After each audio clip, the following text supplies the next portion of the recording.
Each year, Microsoft Research hosts hundreds of influential speakers from around the world, including leading scientists, renowned experts in technology, book authors, and leading academics, and makes videos of these lectures freely available.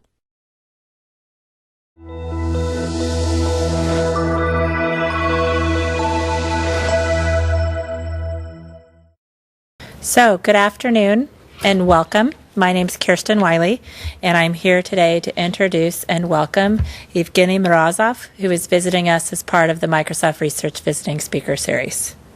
Evgeny is here today to discuss his book, The Net Delusion, The Dark Side of Internet Freedom. Easier access to information and communication tools are not just utilized by hopeful revolutionaries. Authoritarian regimes are using the internet to suppress free speech, hone surveillance techniques, and disseminate cutting-edge propaganda.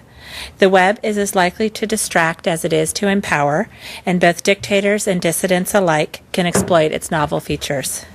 Evgeny Morozov is the contributing editor to Foreign Policy and a regular contributor to Newsweek, The Economist, and many other publications. He was the 2009-2010 Yahoo Fellow at the Institute for the Study of Diplomacy at Georgetown University, and a 2008-2009 Open Society Fellow at the Open Society Institute. Please join me in welcoming him to Microsoft. Thank you.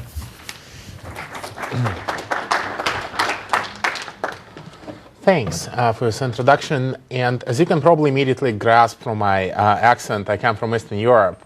I was born and raised in Belarus, and that probably explains why I've been so fascinated with not just the subject of how the internet can promote democracy, but also with the subject of democracy promotion in general.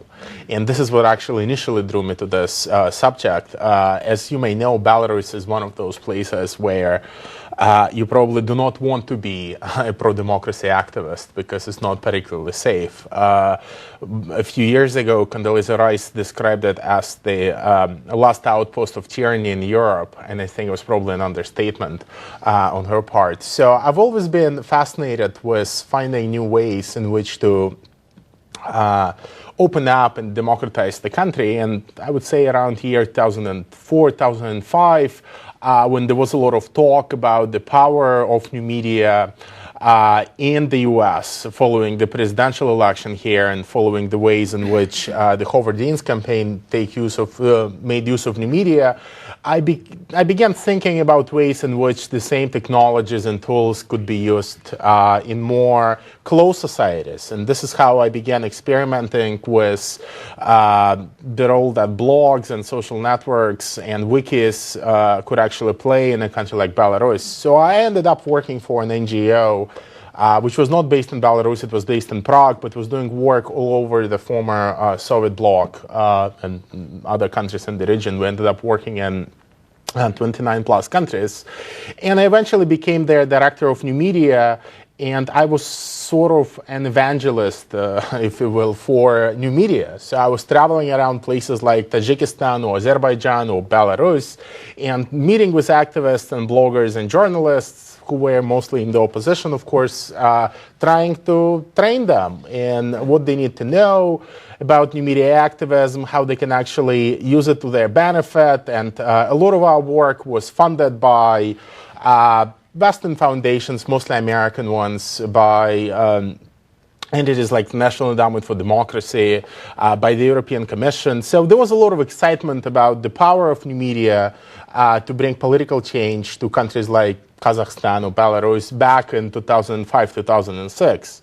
So this quest for internet freedom, which Hillary Clinton began a year ago, it's not new. The US government and many of the foundations in this space have actually been funding a lot of bloggers and a lot of activists to take advantage of new media since, I would guess, year 2000.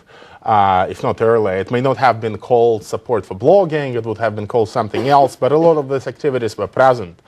And in 3 years that I've been doing that work, I became increasingly skeptical about the power of technology and the power of new media to change the situation politically in many of those countries. We do not operate in the Middle East, but we operated, as I've said, in places like Central Asia and the Caucasus and places like Moldova and Belarus. There was quite a wide raging experience, at least for myself. And I noticed several things. I noticed that the assumptions that were made by most Western policymakers who were helping our work were very naive and banal. They didn't really have a very strong theory of change in terms of how blogs and social networks would lead to democratization, but they also had very little awareness of how their own support for such activities could actually harm or threaten the dissidents or bloggers. Few of them had any awareness that providing funds to bloggers in a country like Belarus or a country like Kazakhstan might actually endanger their lives because that money comes from the United States.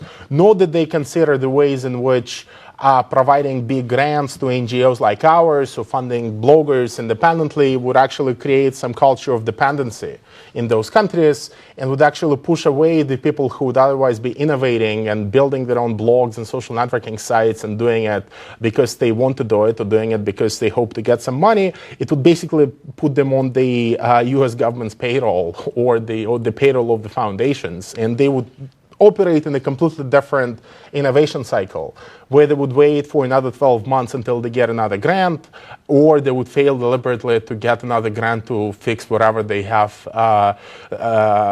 done wrong in the previous one. So I didn't like the dynamics in which that market was developing and in which that environment was developing, but I also noticed that authoritarian governments themselves were actually becoming much more sophisticated than we initially thought they would be. Our initial theory back in 2005, 2006 was that all they would do would be internet filtering. They would just be blocking access to specific websites they don't like, or they'd just be blocking access to certain keywords. And we thought that's the cost we need to pay. And back then we knew that there were already tools that would allow to circumvent censorship, so we were not particularly worried about authoritarian governments entering this space and trying to at least control the conversation.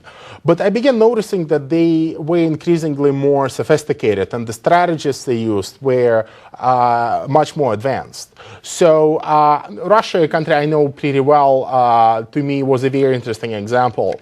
There was actually very little internet censorship and internet filtering in the country. They don't block access to almost any websites except for child pornography and a few extremist websites from the separatists in the Caucasus. But everything else, all the political content stays online. They don't really practice internet filtering. But I would argue that there are still many other ways in which a government like Russia's actually exerts quite a lot of pressure on the blogosphere and the new media environment in general. Some of it happens by establishing control over the new media platforms. So, as you probably know, back in 2006, an oligarch who was very close to Kremlin actually established full control over LiveJournal, which is the most popular and most influential blogging platform in Russia. And since then, it became a fully Russian company run by people who are still, now it has actually been resold to an oligarch who is even friendlier to the Kremlin. And some people think that it has an impact on how its abuse team works and how they identify content and whatnot. But again, it shows you, just to me at least, it shows a little bit more sophistication on behalf of the government. But we're also becoming to discover new ways of surveillance. For example, in Belarus, the country where I come from, the security service, which is still called KGB, is actually in the habit of going through the social networking profiles of activists, which are, of course, publicly accessible, with the sole purpose of identifying how they might be connected to each other, but also identifying some of the new people who may be activists, but who may not yet be on KGB's radar. So there are instances, which I also document in the book, of them actually discovering new targets by just going through the social networking profiles of people that they already know. So, and that, of course, presents a dilemma because in some way, the activists who are on social networking sites, many of them are aware of the problems. and many of them are aware of the vulnerabilities, but because they need to be able to present their messages and to, bring attention to their causes, that's the sacrifice and cost that they have to pay. So, of course, we need to continue educating many of them about the particulars of the data policies of many companies and how they release data to third parties and so forth. But again, that's the trade-off I think that many of them have made, unfortunately. But we're also beginning to see other forms of intimidation. Cyber attacks, and specifically denial of service attacks, suddenly became very prominent and very influential as a means of not only silencing independent publishers and bloggers and journalists, but also just exerting psychological pressure. In the book, I document a very interesting example that I found in Saudi Arabia, where there was an online forum dedicated to philosophy. And philosophy is actually banned in Saudi Arabia as an academic subject. So the internet was pretty much the only space where those people could come together and talk about it. And the moment that forum began gaining in popularity, it immediately became a target of denial of service attacks. And it was run on pure enthusiasm of several Saudis who were not wealthy. They were from the middle class. They just put their own money into the project. And at some point, as the cyber attacks became really severe, they basically got a call from their hosting company and were told that the company doesn't want to host them anymore. The company was in Canada. They then moved to another one, and the cyber attacks followed them there. And at some point, their choice was to either seek protection from companies that offer basically protection from DDoS attacks and pay $7,000-8,000 a month, or to sustain the attacks and risk the chance that their website may be down 1 week out of 4. And they couldn't afford to pay, so in the end, a lot of their users left. And they didn't return. So we see denial of service attacks basically as a means of undermining and weakening online communities. And that's a tactic that is very popular now also. So they also frequently used, as I've noticed, during particular political events. So very often, for example, in Belarus, we had elections in December of 2010. And what happened was that several things happened, first of all. There were DDoS attacks. So the websites of the independent media were not accessible because, again, they were attacked. But also, very interestingly, someone managed to, and I don't know all the technical details of how exactly that happened, but someone managed to replace the front pages of the main oppositional newspapers with the same, basically, pages, but that were at least a day old. So anyone who basically wanted to know about the protests and read the news could only access news that was 1 day old.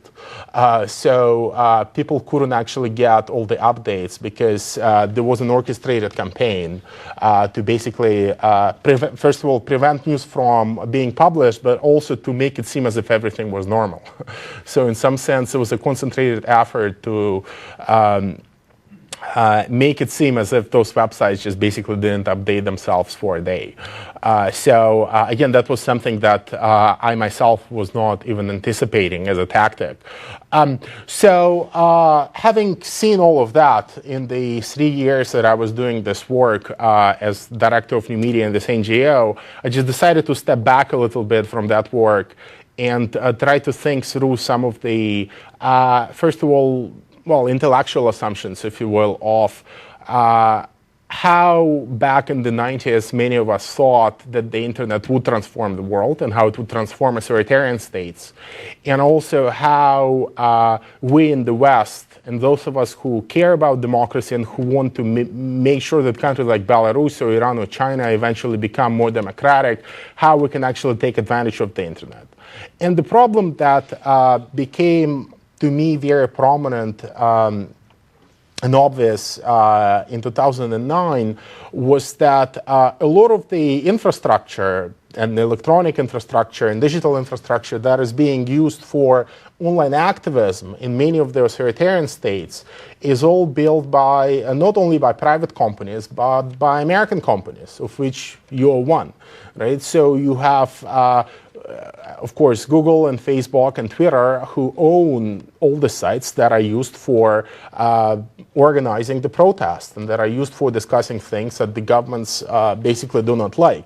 And that's a new problem. That's not a new problem. We knew about that a long time ago. What I think became really obvious in 2009 was that it would be very easy to link the foreign policy agenda of the United States with its technological dominance when it comes to Web 2.0 and other services.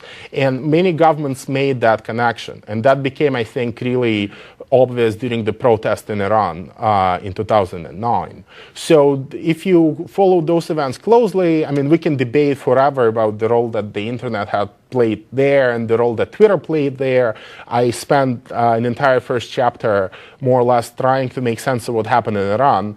And the only tangible evidence I've seen came from Al Jazeera, who actually, they did some research and they did some fact checking immediately after the protest in Iran, and they could only identify 60 active Twitter users in the country during the protests, which is, of course, not what we heard with the many pundits proclaiming that Twitter was widely used as a tool for organizing the resistance and organizing the protests. Now, the fact that there were only 60 of them doesn't mean that Twitter wasn't important. Of course, it helped to get the news out, and it helped to inform many people in the West about what was happening, and it was used by the diaspora to communicate with each other and also to mobilize other people who may not have been following the events. All of that is true. But the truth is that it was not used very widely, or at least as widely as most of us believed, for the actual organization of the protests. However, what happened was that I think even the Iranian government at this point believes that Twitter was one of the fundamental tools and platforms for organizing those protests, in part because they tend to be far more paranoid than anyone in the West, because they have something to lose, right? So they are the ones who are reading the same headlines and the same articles and who are more or less prone to exaggeration, if only by virtue of their paranoia about their own survival. So what happened afterwards in Iran was very interesting. And I need to provide an additional detail here. Some of you may have noticed that the State Department actually reached out to Twitter during the protests, and they asked them to delay their planned maintenance of the site. Twitter, for some reason, wanted to have maintenance during exactly the same days that it was at the very beginning of the protests when Iran had elections. So an official from the State Department reached out to Twitter and asked them not to do it because it would interfere with the protests. And that news eventually leaked out to the New York Times and was front page news of how the Obama administration is pushing its new media potential everywhere, foreign policy included. So it was basically used to highlight how new media savvy the Obama administration is. But the Iranian officials interpreted that very differently. They, of course, again, by virtue of their paranoia, assumed that the State Department was actually pulling strings somehow and was actually responsible for the turnout of all those young people in Iran, in the streets of Tehran, who were actually asking for the overthrow of the government.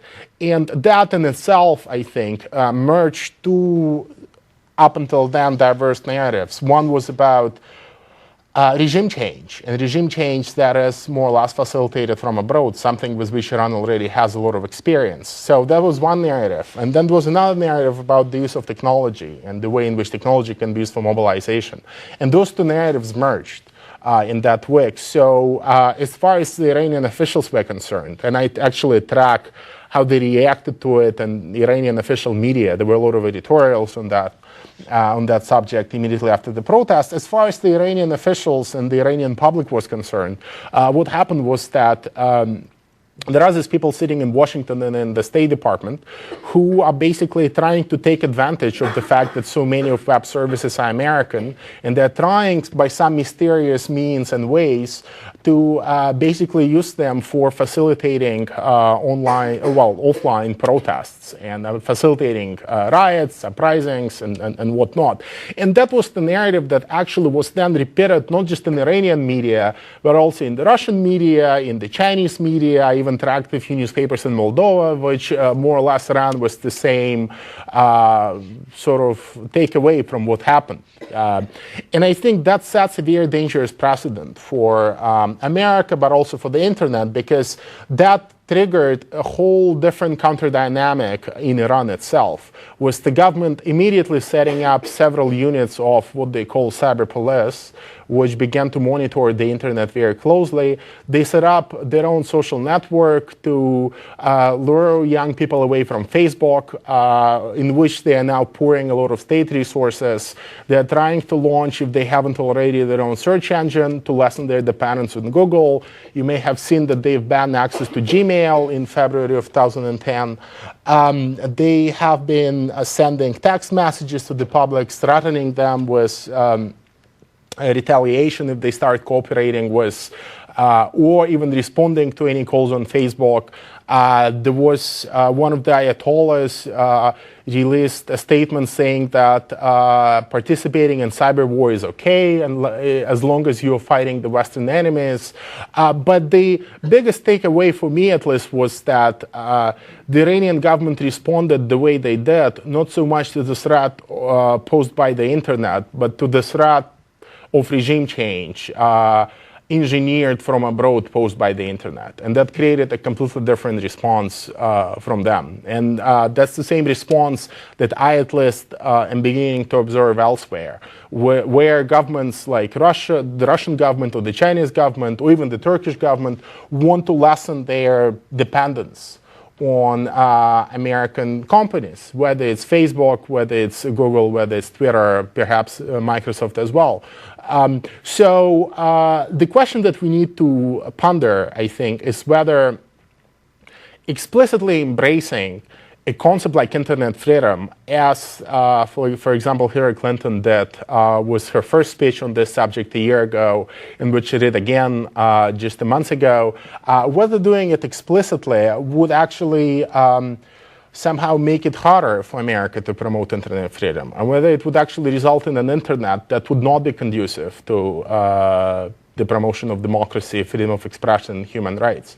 The problem that at least I begin to identify is that when these regimes start replacing American companies with their own local clones, whether it's a social network in Iran, or whether it's a social network in Russia, whether it's a host of social networks in China, as you know, video sharing sites, those tend to have far more restrictive practices and norms when it comes to freedom of expression. They are much eager to censor what American sites and services would not censor, because again, they would be under pressure from domestic media here, and any acts when, you know, someone from the Chinese Communist Party places a call to Google or Microsoft and asks them to remove something from their site because they don't like it, would probably trigger an outcry, while it doesn't trigger that outcry when it happens to a local Russian or Chinese company. It actually happens all the time.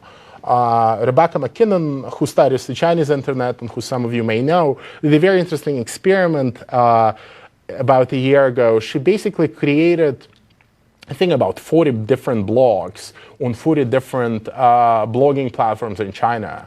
And she posted the same controversial anti-government content on them, ranging from mentions of human rights to Dalai Lama to Tiananmen to sex. It was a very wide-ranging, it was an academic study, but it was a very wide-ranging set of content that she published. And she just wanted to see how long it will take for the Chinese companies to remove that stuff. And of course, all of them differed. Some of them removed it within hours and removed just a quarter of all material she posted. Some of them removed more than a half.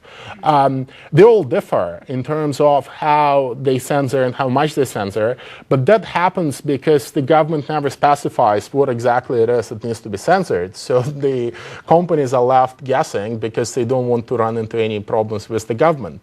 But the reality is that overall, probably, they censor far more than would be the case with foreign services. To me, a very interesting example here is Vietnam, which, as some of you may know, actually banned Facebook about a year and a half ago. But they not only banned Facebook, they also started their own state-owned social networking site called Go Online, in not a very creative title, and they allocated 400 or 500 staffers who would basically be trying to make it into a competing and competitive product. And of course, it's very easy to compete when Facebook itself is blocked, and it actually looks very much like Facebook. The implications here, of course, are, you just have to think about what the implications might be. It may be that the government would be spying on the private communication exchanged by the dissidents or any other users. It may be that they will be shutting down that website during particular political events, when they have protests, where they have elections, to make it unavailable. Again, the implications here are wide-ranging. There are many other things which I think need to be fixed with sort of the internet freedom agenda, but they may need to be done differently. So I do not really have, I do not disagree with the fact that we need to use the internet to advance and augment and promote democracy. I mean, to me, that's a given.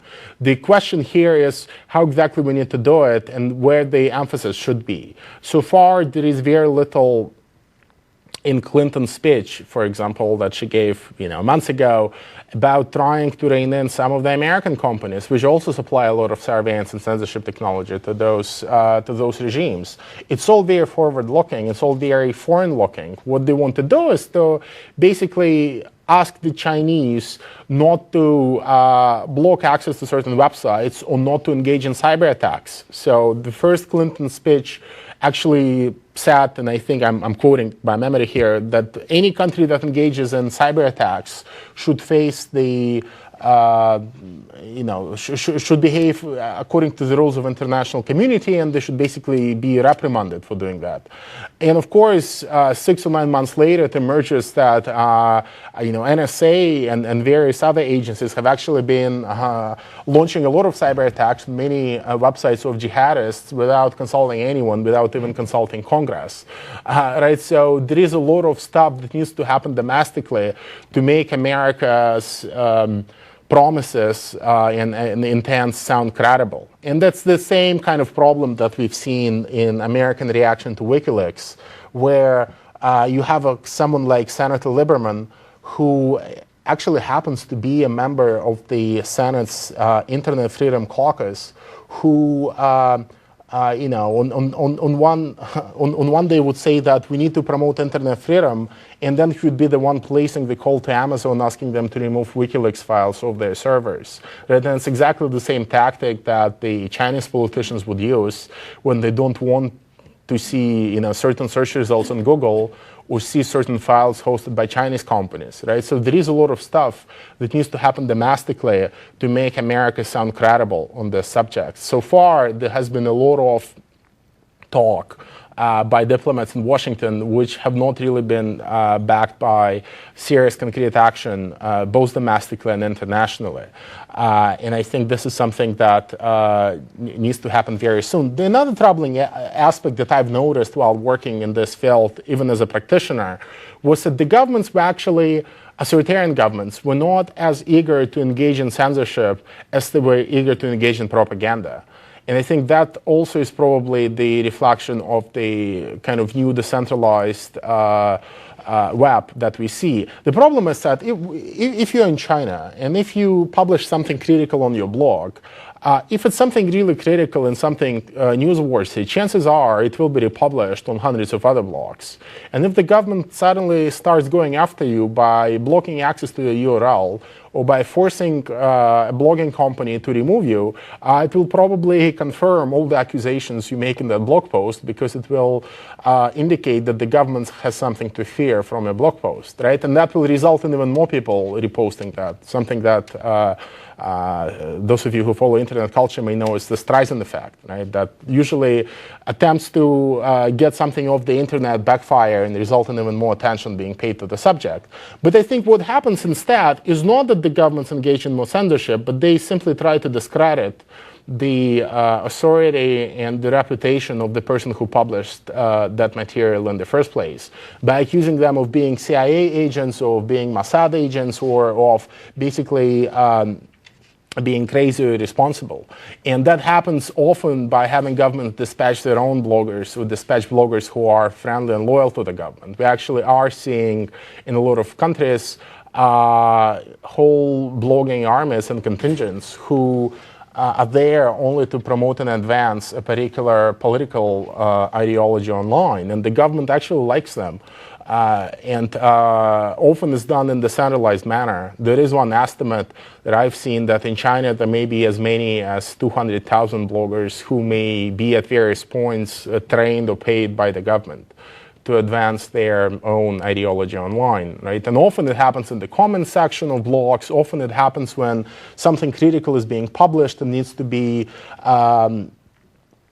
reacted against immediately. And there was an interesting quote from a Chinese official who handles their propaganda in the wake of the protests in the Middle East. He said that their rule of thumb is that if something critical appears on a blog about the Chinese Communist Party, it needs to be countered within 2 hours. So if they don't counter it within 2 hours, it means they're losing. They're losing the fight. So, and that, of course, in itself then triggers a lot of demand for data mining solutions, for example, which would be able to identify trends and what people are writing about in real time, so that people would be able, government-paid bloggers would be able to react in real time. So there are a lot of Chinese companies actually offering various data mining services to the government. One of them, I found an interview with one of them, and he boasts that thanks to his software, the government can now employ only one policeman where they previously needed 10. And I'm pretty sure that the other 9 have not been unemployed. They've just been shifted to other tasks where they perform more analytical functions. But this idea of governments actively manipulating public space and manipulating public opinion by dispatching bloggers who are presented as genuine voices of the people, I think is increasing, and it's increasingly disturbing as well, because it will, I think, replace more traditional ways of censorship. And to make it a little bit more relevant to the current events, and I think this explains why we are not likely to see something like what happened in the Middle East in China or Russia. The Middle Eastern regimes, and I'm talking mostly about Egypt here and Tunisia, they have not really developed a sophisticated internet control apparatus beyond just censorship and beyond beating up bloggers. I mean, they, particularly in Egypt, where the government may have had even all the tools for deep packet inspection and many other practices. We don't know if they ever used them, but we didn't see the active shaping of public opinion to the extent that we have seen, for example, in China or we have seen in Russia, right? It would be very hard, I think, for a group like the one, for a Facebook group like the one that galvanized people in Egypt to stay online for more than 6 or 7 months, as again it was the case in Egypt, on the Russian or Chinese web, calling for active protest against the government. So in some sense, you can actually argue that one of the reasons why Mubarak and Ben Ali lost the fight was because they were actually unprepared to go and fight actively online instead of just shutting down the websites. And that's not what's happening in Russia, and that's not what's happening in China. And to an extent, that's not what's happening in Iran, where, again, there is an increased effort to, by the government to beef up their own information warfare and to have people engage actively and counter actively all sorts of online initiatives aimed at destabilizing it. So I'm not sure if the Google executive who was playing a role in the protests in the Middle East, whether he would still be a credible figure if he tried to do those protests in China. There would be something on him that would be all over the web in China within a few days, a few weeks. So this is also something that I think we need to be very careful about. But overall, I think the situation is actually getting more troubling since those protests, because now it's not just Iran, right? Now we actually have seen cases of governments and regimes being overthrown with the internet playing some role. And the fact that Mubarak shut off the internet, I think would be interpreted not in ways that most pundits in the West interpreted, that it was basically a futile act and it was useless.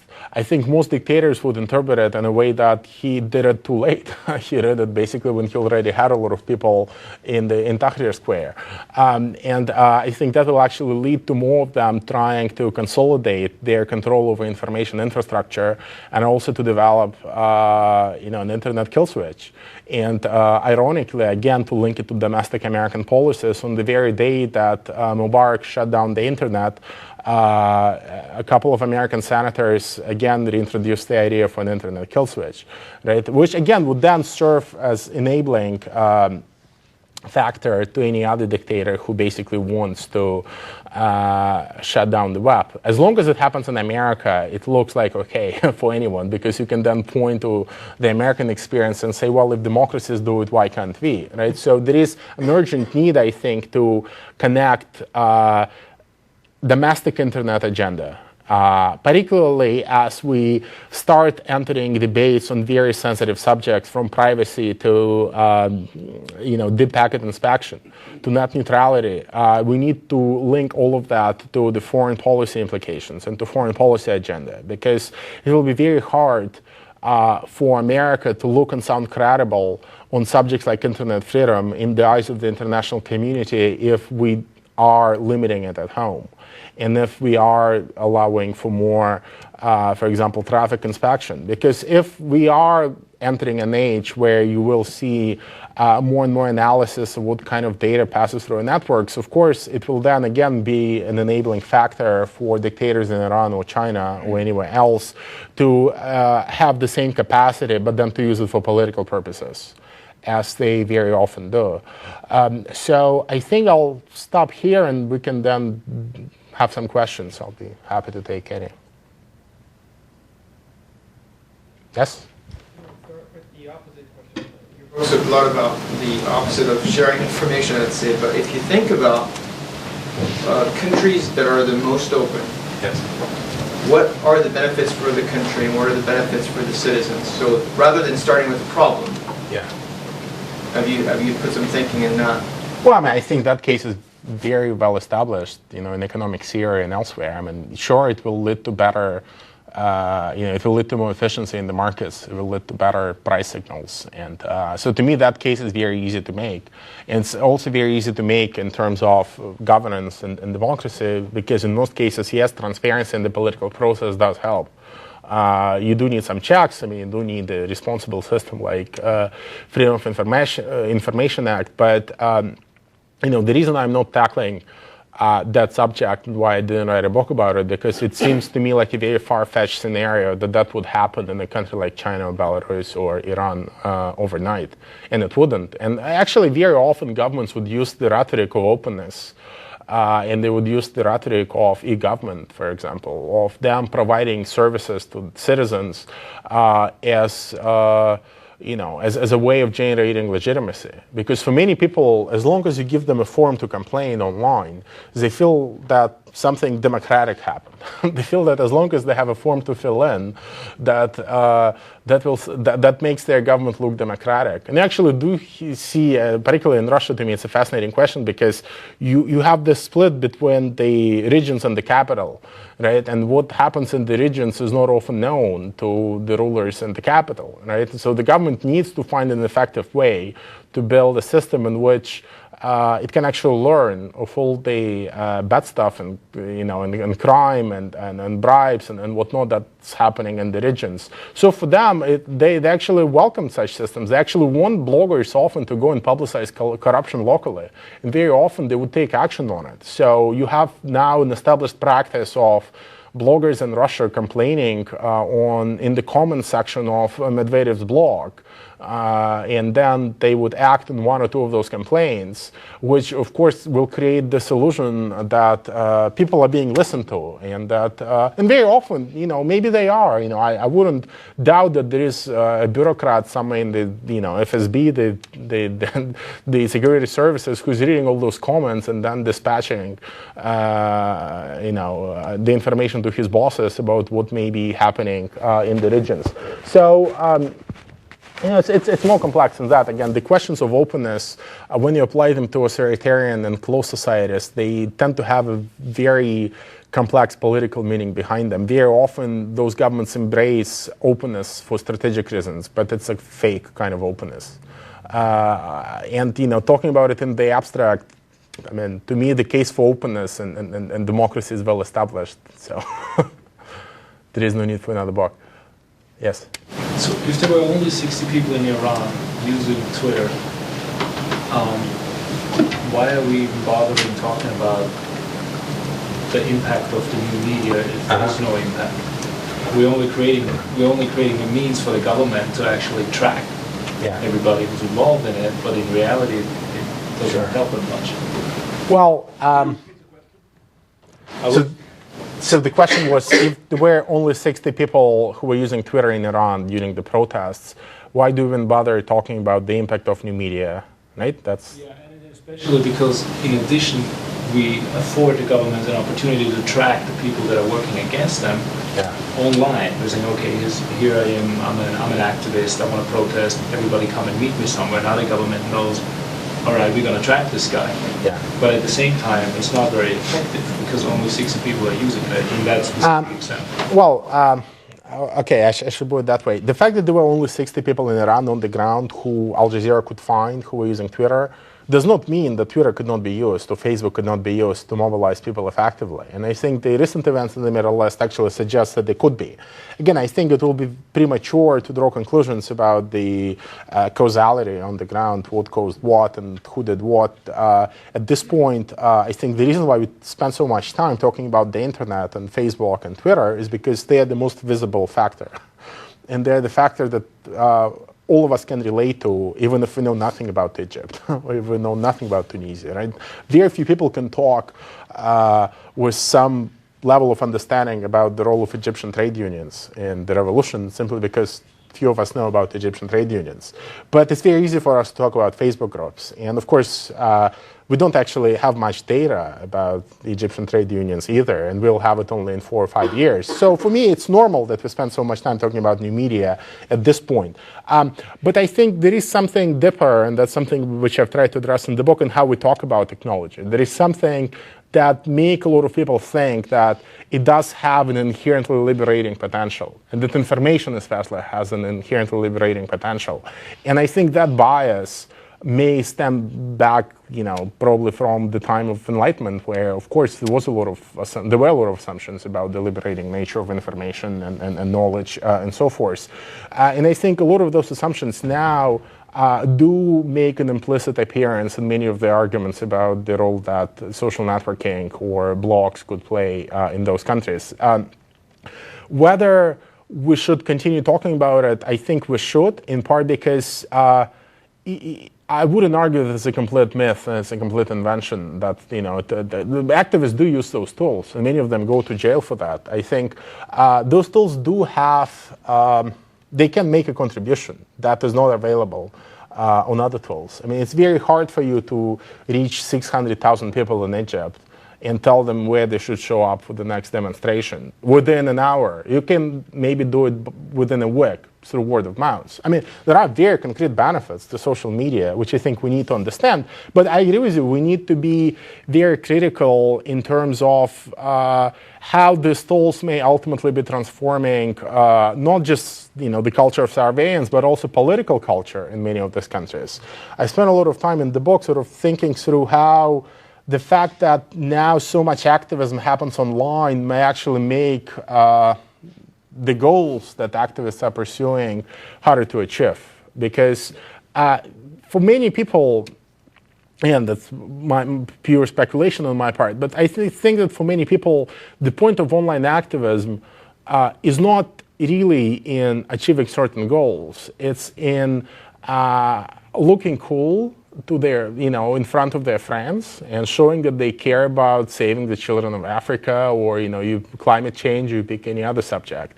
And it's about feeling good about changing the world. And often changing the world, that feeling you can get just by signing a petition or joining a Facebook group. There is very little that needs to happen afterwards, right? In Egypt, it was actually, I think, they were very lucky that people were willing to go out and protest, but I don't think it was driven by Facebook, the eagerness to go out and protest against Mubarak. There were many other factors, many of which we still don't understand. It was not because they were mobilized via Facebook that they actually poured into the streets. If anything, the fact that they were mobilized by Facebook suggested otherwise, that they wouldn't go and protest. They would just stay and be changing their avatars to green, as has happened in Iran, right? So I do think that those questions need to be raised, because very often, and I talking about my own country, about Belarus, I do see a lot of young people who have this very idealistic view of online activism, where they think that they can actually change the world and change the government just by joining Facebook groups and just by blogging. And they are actually eager to disregard the existing political movements and the existing opposition movements, many of which are, by the way, completely ineffective. And if I had to choose whether to join them, I myself would probably think twice. But I don't think that you can change the political environment in a country like Belarus solely with digital activism. And to me, the fear is that our celebration of new media as a form of activism may actually create the separation between the offline activists, who are all very ineffective and old and getting older, and but eager to go to prison and get beaten up and participate in offline rallies, holding placards in front of the police, and the younger generation who would be still very keen to do things online. Again, it may be that I'm overstating the differences, but when it comes to policy, and this is my main interest in the book is actually policy, how do all of those thoughts translate into thoughtful action by Western governments? When thinking about it from a policy perspective, it's not really certain that what the State Department should be doing now, if it wants to bring democracy to Kazakhstan or China, is to just pour all money into getting groups on Facebook. Because that's the lesson that many people would draw from the Middle East. Online activism worked there. Let's just now go and set up trainings and train everyone in using Facebook in the Middle East or Central Asia or the Caucasus. And when you start thinking about those questions with sort of opportunity costs, in many other things in mind, you do become more skeptical and you do become more cautious, because yes, it's great to celebrate social media as a means of engaging in protest, but it just wouldn't work everywhere. And I think we have to start our assessment with the political and social conditions on the ground, and not with some inherent features of social media when we think about resource allocation. So it's kind of a lengthy answer, but yes. So you mentioned that Vietnam is building their own social network. Oh, it launched. Or launched. This sounds like an arms race that is the exact kind that bankrupted the Soviet Union, right? You have in America these things, right? These companies are actually making money, and so they're going to keep innovating, and there's going to need to be the constant need to keep copying them, whereas in countries like Vietnam, you're going to be spending a large amount of resource, in many cases losing money. And it would seem that this is something that's going to bankrupt governments and possibly be good. I wish that that were the case, but they do find ways to make money. I mean, not all of them have credit cards, but all of them have mobile phones, right? So you charge people for, to me, there are some countries where you actually charge people for looking up who has looked at their profile, right? So to know anyone who's looked at your profile, you actually need to pay up via SMS. I mean, there are ways in which you monetize those networks. I can't speak about the sustainability and profitability of that network in Vietnam, but lots of similar sites and projects in Russia or China are very profitable. Not all of them are state-run. I mean, and again, the state... I think you have to differentiate the large markets where this strategy may be viable, right? China has its own social networking site, versus in smaller countries where... Sure. I mean, I agree with you, and what I'm trying to say is that in the case of Russia and China, they actually have a slightly different strategy where the government does not try to build their own social network. They already have domestic companies that are doing it pretty well. They're just trying to favor them directly or indirectly, whether it's by giving them better tax environment or not sending, taxmen to examine their documents, as they would with foreign companies more and more often. I don't know how far they would go and how much money they're prepared to lose. To me, it seems that profit in Vietnam at this point for them is not the main concern, right? So they may as well write it off as just some kind of a political tax that, helps to keep people busy and not out in the streets. So I just don't know how far the governments would go in tolerating the losses if such websites prove to be unprofitable. And again, I don't know how many people they will need to run them eventually. Right? So it may be that they'll be fine with 200 people. It may be that they will need 2,000. A lot of them are quite okay with stealing technology from the West. So it's not like they need to run their own research labs. But again, it's pure speculation. I just don't know what are the figures involved. But I wouldn't doubt their capacity to monetize. Look at the online losses of the Microsoft Corporation and its online services division. You're particularly good at that. we are a world leader in losing money online. Sure. So let's do one more question. Okay, sure. So, have you tried to bring the old guard and the new guard together? Well, I mean, I don't get involved in politics myself, so I mean, I don't serve as a convener. You were in the NGO. Yeah. I was. I mean, I do a lot of work for George Soros via his Open Society Foundations. So I mean, I do what I can, but the problem there is generational, and there are a lot of people who just don't want to work with the older guard because they do think that there is an entire new world out there. Even if you look at Wael Ghonim, the Google executive in Egypt, who refused to do much business with the established actors, and he refused to get funding at all. They were offered funding to help them run that Facebook group a while ago, before the protest started, and he deliberately said no, in part because it would jeopardize their status as a grassroots organization. To me, very interestingly, a group of cyber activists in Tunisia who were extremely successful in challenging the government, in September actually openly challenged the United States and their internet freedom policy. They openly spoke out against the United States entering the space and trying to lure activists with grants and tools. And they said, we don't want any money from America. We are very happy on our own. It's very cheap to do online activism. We don't need many resources. And we don't want our governments to use American support of online activism as an excuse to discredit us. Right? So, and that's not how the old guard thinks, in part because what they do is far more resource intensive. And many of them are run as professional organizations. They have staff, they have offices.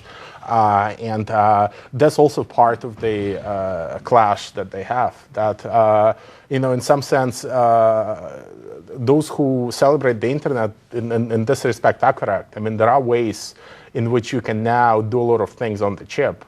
and that lets you get away without any institutional affiliation. But that's not how those older political and social movements work. Many of them, I mean, think of countries that have had dictators for like 30 years or 40 years, and the opposition has been there for as long, right? They have already become, they're no longer the kind of up-and-coming political entrepreneurs that they were 30 years ago. Now they have structures, and it's very hard for the young people to deal with them. So it may be that they will just die off, but I doubt it.